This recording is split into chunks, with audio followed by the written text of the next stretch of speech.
Assalamualaikum, anak-anak yang Opah sayangi. Apa khabar semua hari ini? Opah harap semuanya sihat, ceria dan bersemangat. Hari ini, Opah nak bercerita satu kisah yang sangat menarik dan penuh dengan pengajaran. Kisah ini sudah lama diceritakan dari generasi ke generasi. Dan hari ini, Opah mahu anak-anak semua mendengarnya dengan penuh perhatian. Di bawah redupnya pohon ini, sambil ditiup angin sepoi-sepoi yang menenangkan, Opah nak bawa kamu semua masuk ke dalam sebuah dunia di mana seekor arnab yang pantas berlari berjumpa dengan seekor kura-kura yang lambat tetapi tabah. Kisah ini bukan sekadar cerita biasa, tapi ia mengajar kita tentang kesabaran, kerendahan hati dan kepercayaan pada diri sendiri. Jadi, duduk rapat-rapat dengan Opah, dengar dengan baik dan hayati kisah ini. Siapa tahu, mungkin nanti anak-anak boleh ceritakan pula kepada kawan-kawan atau adik-adik di rumah. Sekarang, mari kita mulakan kisah kura-kura dan arnab yang sombong. Di dalam hutan,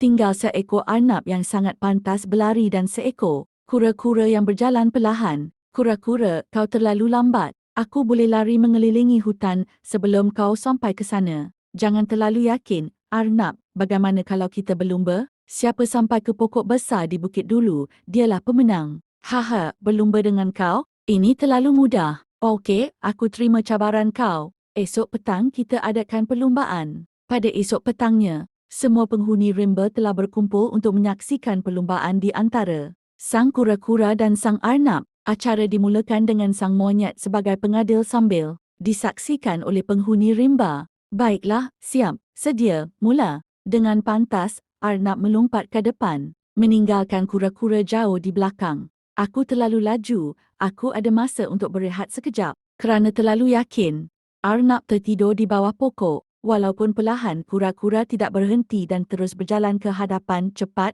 kura-kura. Kau hampir menang. Apa? Tidak mungkin. Kura-kura berjaya menang kerana tidak berputus asa. Laju tidak berguna jika kau tidak berusaha sampai ke garisan penamat. Sejak hari itu, arnab belajar untuk tidak memandang rendah kepada sesiapa dan sentiasa berusaha sehingga akhir.